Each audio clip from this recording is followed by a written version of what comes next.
धोखी खाने के बाद डोनाल्ड ट्रंप अपना मानसिक संतुलन खो बैठे हैं। क्या ट्रंप के सांसदों ने उनके ही खिलाफ बगावत छेड़ दी है?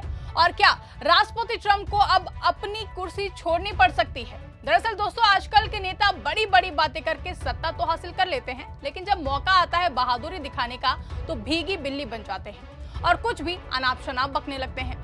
हम यहाँ पर महामानव जी की बात नहीं कर रहे हैं, बल्कि अमेरिका के राष्ट्रपति डोनाल्ड ट्रंप की बात कर रहे हैं, जिनके बयानों की कोई भी कीमत नहीं रह गई है।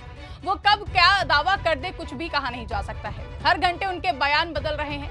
एक टाइम पर वो कहते हैं कि वो जंग जीत चुके हैं, दूसरे घंटे में कहते हैं कि ईरान ने उन्हें बहुत मारा है। एक बार वो ईरान को 48 घंटे में खत्म करने की धमकी दे डालते हैं, तो वहीं कुछ ही घंटों बाद 5 दिन का सीज फायर करके कहते हैं कि ईरान से बात चल रही है।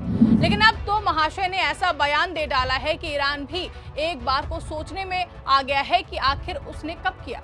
वहीं इस बीच अमेरिका में बगावत की ऐसी आवाज उठी जिससे डोनाल्ड ट्रंप की हालत बद से बदतर हो गई है। तो कैसे ईरान से जंग हारने के बाद ट्रंप का मानसिक संतुलन बिगड़ गया है और कैसे ट्रंप के सांसदों ने उनके खिलाफ बगावत छेड़ दी है, सब कुछ आपको बताएंगे अपनी इस स्पेशल रिपोर्ट में। नमस्कार, मैं आकांक्षा और आप देखना शुरू कर चुके हैं 4 PM न्यूज नेटवर्क। आज सत्ता की आंखों में आंखें डालकर पत्रकारिता करना मुश्किल हो गया है। हमारे 4 PM नेशनल यूट्यूब और फेसबुक चैनल को, जिसे आपका प्यार और विश्वास हमेशा से मिलता रहा है, उसे बंद करके सरकार ने साबित कर दिया है कि वो आपके सवालों से कितना डरती है। मुश्किल दौर है, लेकिन हम ना रुके थे और ना ही रुकेंगे। हम सच के लिए हमेशा लड़ते रहेंगे। ऐसे में 4 PM यूपी को ज्यादा से ज्यादा ज्वाइन करें और स्वतंत्र पत्रकारिता को जिंदा रखने के लिए जितना हो सके उतना हमारा आर्थिक सहयोग करें। आपके सहयोग से ये जंग हम जीत कर रहेंगे। दोस्तों, ईरान से युद्ध के बाद अमेरिका का सुपर पावर होने का भ्रम टूट गया है।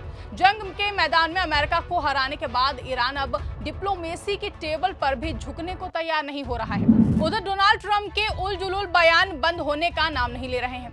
अब सोचिए कि हम आपसे कहें कि ईरान में सुप्रीम लीडर खामेनेई के खात्मे के बाद डोनाल्ड ट्रंप ईरान के नए सुप्रीम लीडर बनेंगे, तो आप हमारी बात का बिल्कुल भी भरोसा नहीं करेंगे और करना भी नहीं चाहिए। डोनाल्ड ट्रंप तो अमेरिकी राष्ट्रपति हैं और ईरान के लोग उनके खिलाफ लड़ाई लड़ रहे हैं, तो वो कहां से ईरान के सुप्रीम लीडर बन सकते हैं। लेकिन डोनाल्ड ट्रंप के मुताबिक ये मुमकिन होते होते रह गया है। जी हाँ, डोनाल्ड ट्रंप ने मंच से दावा किया है कि ईरान उन्हें अपना सुप्रीम लीडर बनाना चाहता था, लेकिन उन्होंने मना कर दिया। उन्होंने ईरानियों से साफ कह दिया है कि थैंक यू, लेकिन मैं ईरान का सुप्रीम लीडर नहीं बनना चाहता। आपको यकीन नहीं आता है तो आप खुद उनका ये बेतुका सा बयान सुनिए। And they are negotiating, by the way, and they want to make a deal so badly, but they're afraid to say it because they figure they'll be killed by their own people. They're also afraid they'll be killed by us. There's never been a head of a country that wanted that job less than being the head of Iran. I don't want it. We listen to some of the things they say. We hear them very clearly. They say, I don't want it. We'd like to make you the next supreme leader.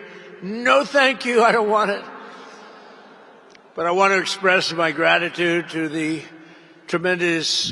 तो देखा आपने कि कैसे Trump के पास बताने के लिए कोई उपलब्धि नहीं है, तो वो झूठी कहानियों का सहारा ले रहे हैं। ट्रंप की ये टिप्पणियां उस वक्त आई हैं जब उन्होंने दावा किया है कि ईरान के सीनियर नेताओं के मारे जाने से तेहरान में पहले ही सत्ता परिवर्तन हो चुका है। ईरान की इस्लामिक सरकार की शीर्ष पंक्ति में अब कई जगह खाली है और एक खालीपन तो जरूर आया है। अब देखिए, अमेरिका ने जब इजराइल के साथ मिलकर ईरान पर हमला बोला था तो साफ कहा गया था कि उन्होंने ये अटैक ईरान का रिजीम चेंज करने के लिए किया है, लेकिन ट्रंप यहां भी फेल हो गए। ट्रंप ने सोचा था कि आयतुल्लाह अली खामनेई को मारकर वो अपना कोई प्यादा ईरान में बिठा देंगे, लेकिन हुआ इसका उल्टा। उन्होंने आयतुल्लाह अली खामनेई को तो मार डाला, लेकिन उनकी जगह उनके बेटे मोस्तफा खामनेई ने अपने पिता की गद्दी संभाल ली और ईरान को एक नया सुप्रीम लीडर मिल गया। और मोस्तफा खामनेई ने गद्दी संभालते ही ऐसा कारनामा किया जिसकी किसी को भी उम्मीद नहीं थी। उसने अमेरिकी और इजरायली ठिकानों पर ऐसी मिसाइलें बरसाई कि ट्रंप और नेतन्याहू को दिन में तारे दिखाई देने लगे और दोनों देशों की सेना घुटनों पर आ गई। अब हालात ऐसे हो गए हैं कि खुद राष्ट्रपति डोनाल्ड ट्रंप की कुर्सी हिलने लगी है। ईरान पर थोपे गए युद्ध को लेकर यूएस ट्रंप के खिलाफ रिपब्लिकन सांसद अब विरोध में उतर पड़े हैं। एक तरफ जहां अमेरिका की जनता पहले ही युद्ध के विरोध में प्रदर्शन कर रही है, यूएस में तेल गैस महंगा हो चुका है, महंगाई भी बढ़ रही है। उधर अब अमेरिकी संसद के रिपब्लिकन सदस्यों के बीच ईरान युद्ध को लेकर असंतोष तेजी से बढ़ रहा है। बुधवार को हाउस आर्म्ड सर्विसेज कमेटी की एक ब्रीफिंग के बाद कई सांसद इस लड़ाई के मकसद और इसकी लंबी अवधि को लेकर नाराज दिखे। वो अमेरिकी सेना को ईरान में जमीन पर उतारने को लेकर भी खिलाफ दिखे। अमेरिकी मीडिया में बुधवार से इस तरह की खबरें आ रही हैं कि ट्रंप अब यूएस आर्मी को ईरान में जमीन पर उतारने जा रहे हैं। इसी को लेकर दक्षिण कैरोलिना की रिपब्लिकन सांसद नैन्सी मेस ने बैठक में अपनी नाराजगी जाहिर की और बीच में ही बाहर निकल गई। उन्होंने स्पष्ट किया कि वो इस युद्ध के लिए किसी भी अतिरिक्त फंडिंग का समर्थन नहीं करेंगी।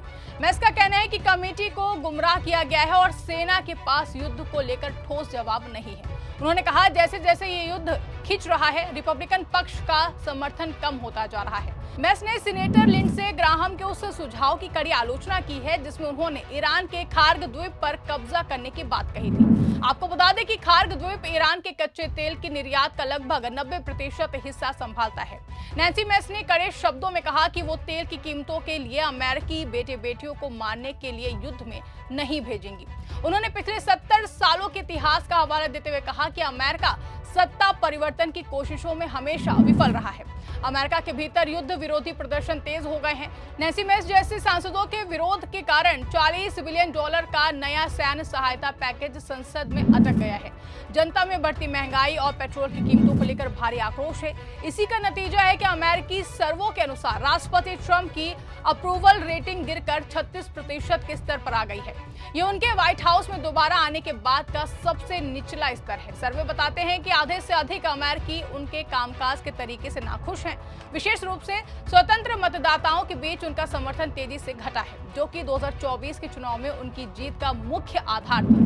ईरान के खिलाफ शुरू किए गए ऑपरेशन आयरन सिटाडेल को लेकर अमेरिकी जनता में भारी असंतोष है। एक यूनिवर्सिटी के ताजा आंकड़ों के मुताबिक 54% अमेरिकी सैन्य कार्रवाई का खुलकर विरोध कर रहे हैं, जबकि केवल 39% इसका समर्थन कर रहे हैं। लोग इस युद्ध को बिना उद्देश्य का संघर्ष मान रहे हैं। सबसे कड़ा विरोध ईरान में जमीनी सेना भेजने को लेकर है, जिसके खिलाफ लगभग 74% नागरिक हैं। अंत में सवाल यही उठता है कि क्या मोदी जी के my dear friend Donald Trump की राजनीति अब अपने ही जाल में फंसती जा रही है? जिस युद्ध को उन्होंने अपनी ताकत दिखाने का जरिया बनाया था, वहीं अब उनकी सबसे बड़ी कमजोरी बनता जा रहा है। एक तरफ ईरान के खिलाफ बड़े बड़े दावे और दूसरी तरफ बदलते बयान ये दिखाता है कि हालात उनके नियंत्रण से बाहर होते जा रहे हैं।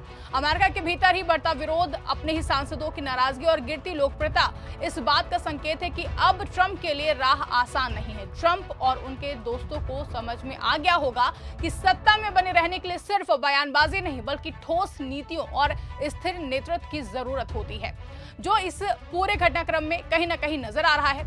अगर हालात ऐसे ही बने रहे तो वो दिन दूर नहीं है जब ट्रंप को अपनी ही पार्टी और जनता के दबाव का सामना करना पड़ेगा।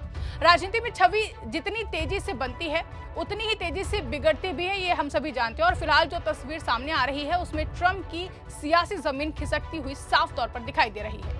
इस पूरे मामले को लेकर आप क्या सोचते हैं? इस पर आपकी क्या राय है? कमेंट करके हमें जरूर बताइएगा। फिलहाल के लिए इस खबर में बस इतना ही। अगर वीडियो पसंद आई हो तो वीडियो को ज्यादा से ज्यादा लाइक और शेयर करना ना भूलें। चैनल पर नए हैं तो चैनल को सब्सक्राइब जरूर कर ले और देखते रहिए 4 PM न्यूज नेटवर्क।